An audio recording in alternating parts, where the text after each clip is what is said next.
It seems like one of the things that you have to confront when you deal with service delivery, Mm-hmm. and that the aid community is confronting as it deals with Afghanistan in general, are concerns about creating dependency. Yes. Do you have any thoughts on, either how you avoided those kinds of issues or worked to build sustainability into Right. the way that you dealt with this kind of service delivery? Yeah, one of the things I tell all my staff from day one is, if the project is not sustainable locally, don't bring it to the table. Mm-hmm. So almost every project that we have implemented in Afghanistan are still operational after we have left. So sustainability was basically a foundational, approach where if something was not sustainable or possibility of sustainability, we weren't going to touch it.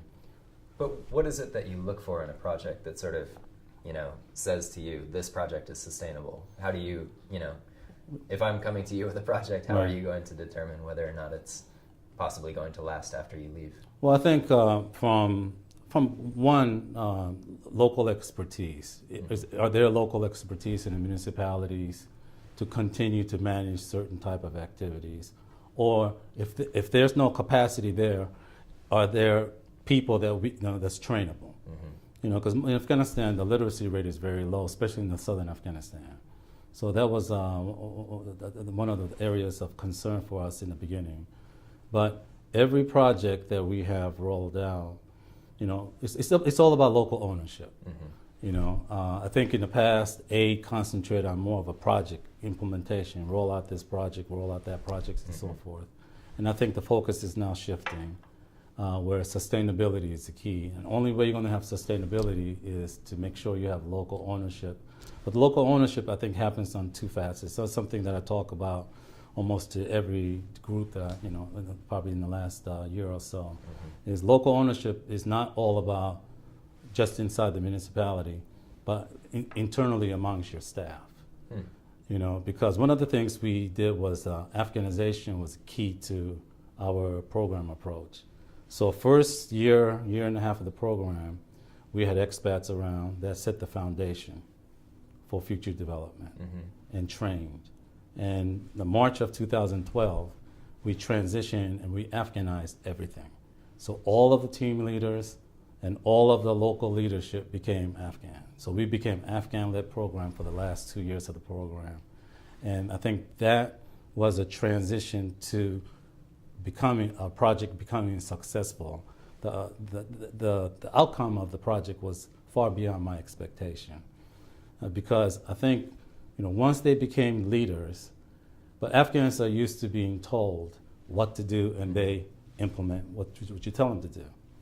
But once they realized they were in a leadership position and they realized that they've been empowered and there's trust between the management and the team out in the field, they began taking ownership of these programs internally.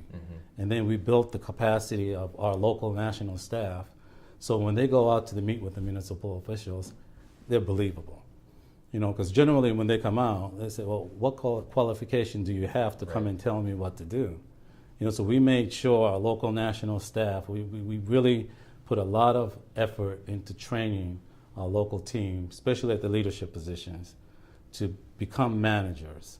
And once they became managers and realized that they had the decision-making authority and we depended on them, they took ownership of the project and the project became theirs.